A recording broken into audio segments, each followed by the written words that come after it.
Welcome back, all y'all. Our topic today is the immigration problem, which seems to be all the rage with Trump in office. And boy, when it comes to this policy arena, what a sad state we're in. I don't mean Trump and his cronies, I mean this whole goddamn country. Last time I mentioned how polarized we've gotten.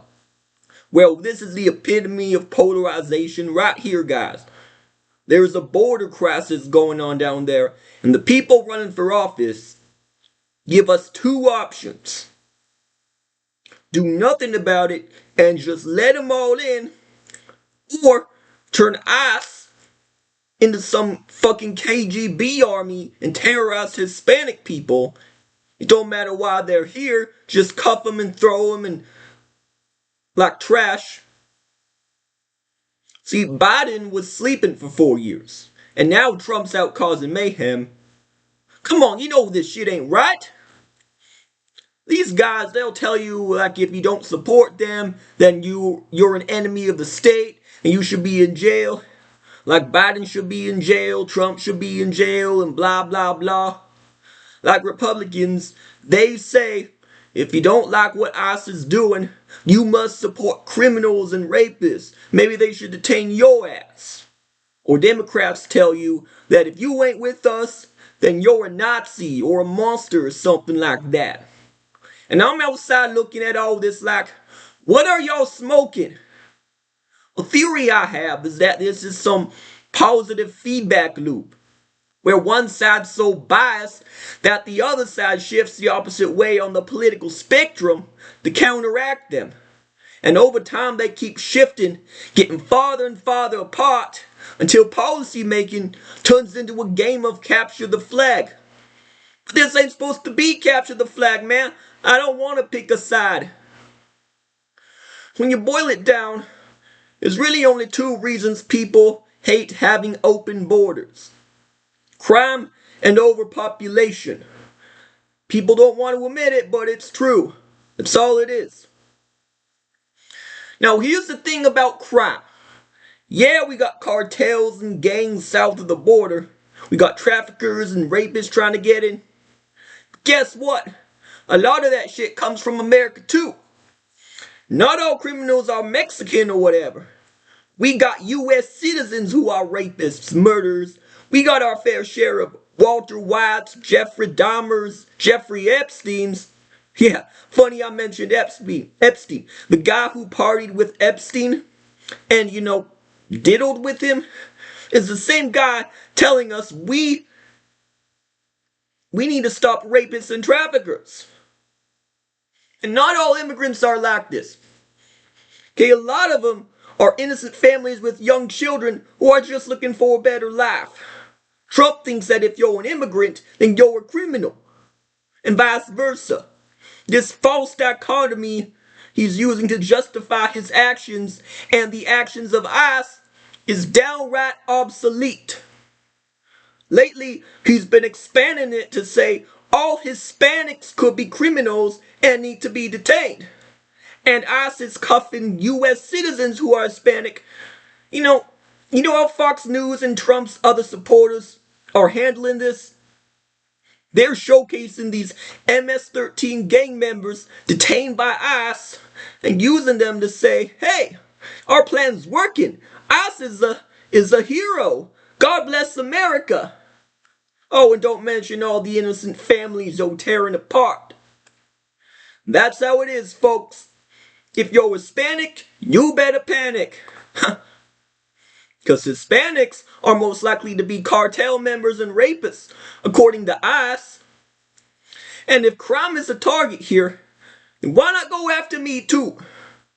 After all, most serial killers are white males between the ages of 20 and 40. Trump's not even hiding it now. He and ICE are being openly racist. Now, I still want to be neutral here, and I'll say that not all racism is exactly bad. But you gotta admit, what Trump's doing here is not how you judge people.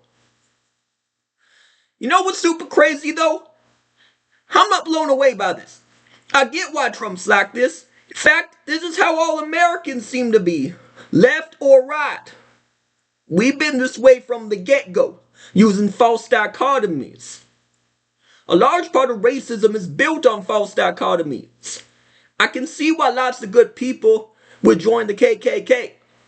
White people turn to hate groups because they had a wife and kids and friends and neighbors, a nice house, a peaceful life. And then racial integration comes along, and all of a sudden their wife gets raped and murdered by a gang of blacks. And their house gets looted. They're not assholes, they just want protection. All they're doing is picking up patterns. Blacks tend to be violent, whites tend to be peaceful. Now, of course, this ain't always true. You can still have good blacks and bad whites. That's the problem with false dichotomies. And that's why you had a civil rights era where blacks could show you that they were not like this. But it's no different than the drinking age or the voting age that we still follow. I'll go out to say that anyone who still supports these barbaric institutions might as well be a racist. Like, we just blindly assume that those under the age 21 are too stupid and irresponsible to drink. But once that magical birthday arrives, suddenly they're like Superman. And all we're doing is picking up patterns, just like the KKK did. We saw that lots of people under the age 21 were getting drunk and killing people in car wrecks. And that's why we set the age there. But newsflash, middle-aged men still get DUIs. So what do we do now? Ban alcohol entirely? And the same goes for the voting age. I don't know how we put up with this bullshit for so long.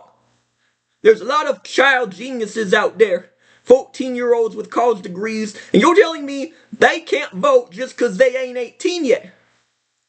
But that 19-year-old junkie with multiple DUIs who didn't pass the 6th grade, you're saying he can vote? No wonder this country's so fucked up. I say voting should be abolished. No one has the mental capacity to pick a good leader.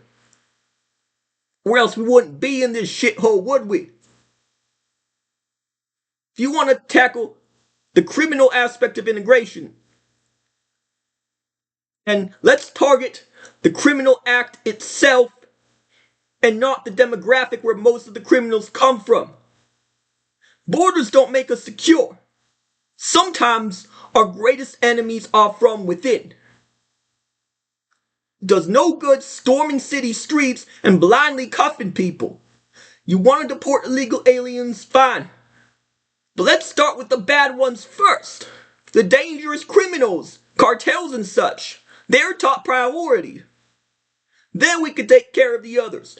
You don't just go pinning down innocent families, illegal or not, when there's still MS-13 fuckers on the loose. On to my next point, the overpopulation. Now this is where I think illegal aliens need to be dealt with. Because when there's too many people living in a single area, everything's congested, right? There's not enough living space, not enough resources, streets are crowded, quality of life goes down, and you got all these people sneaking across the border, clogging our cities, taking our resources. That's the problem. And just like crime, this problem's a whole lot bigger than border control. Take me, for example. I grew up in the Southeast, but now I live in Helena, Montana. And these inland Northwest folks got a real problem with all these Californians moving in here, clogging our cities. All these hillbillies, arsonists, sexual anarchists and such, bringing their drugs. But it's worse than the situation down in Mexico, because we're helpless. ICE can't do nothing about us, because those migrants are all born and raised in the USA. They're white. But if you erase all the human borders and look at things from a geographical sense, it's basically the same exact problem. Keep in mind about population growth, the land does not grow with the people. Okay? Land is finite. But if it's got to support more and more people, then eventually we'll reach a breaking point. And the only way to stop it is to some modern industrial miracle. which is bound to fail at some point in time, putting us all in danger. Man, sometimes I just hate humanity. Every chance we've had through human history to expand our numbers, we just have at it, spawning like rabbits. Then they wonder why they need to go out and colonize. But it ain't cause their land is too small, it's cause they got too many people. We can't just keep it in our pants, can we? Just gotta keep fucking and fucking and fucking. Does anyone ever think about where that will lead us? I don't blame them Californians for wanting to move. I mean, it's a shithole down there. But there's still too many of them coming up here. Does that sound familiar? Huh? All these immigrants fleeing from Venezuela or some region in South America, all torn up by gangs, looking for a better life? Now, imagine if you was one of them people. You could try to fix your own country. You probably won't get anywhere. Just be living in a wasteland your whole life. Or you could leave and find a better place. So you come here, try to sneak through the border, and the people up here who voted for Trump are cussing you out and saying, "You're a fucking lunatic. Why didn't you come here legally?" They act like coming here legally is a piece of cake. Motherfucker, do you know how hard it is to go through all that shit? Processes. Go ask those illegal aliens. They'll say, "We already tried doing it legally. Now look what we got a result to." So here's the gist of it all. Good news, we're doing something about the border crisis. I mean, you couldn't pay Biden $1 billion to take care of this mess. The bad news is, we're doing all the wrong things. These people don't need to be locked up or kicked out like trash. What they need is our help. We need to coordinate with these Central and South American countries. These days it seems all people want to talk about is China, Russia, Palestine, hell even Canada. Well, we need to shift our focus down here. We gotta help these countries rebuild. Teach these people down there how to help themselves. Because if we don't, the border crisis will only escalate. Remember in Star Wars, when Princess Leia says, "The more you tighten your grip, the more systems will slip through your fingers." The more we tighten our southern border, the more pressure will build up. And eventually, they will tear it down just like the Berlin Wall. Putting immigration aside, we need a government strong and wise enough to keep our population from going out of whack. That doesn't just mean keeping it low, but also keeping the distribution in line between states and cities so that our quality of life is decent. Of course, people will need some freedom to move around. Now, where do illegal aliens fit into all this? As I said before, we need to take care of the bad ones first, but eventually, all of them have to be dealt with. But that doesn't mean kicking them out. We must coordinate and find them a place where they can have a good life too. It might not be in the USA. Maybe we can accommodate them through immigrant labor camps or a population vacancy. But it's got to be somewhere. All people need a place where they belong. Because in this age of extreme partisanship, makes it awful hard to belong sometimes. Alright? Well, that's it for me today. Just sit on that and I'll see you next time.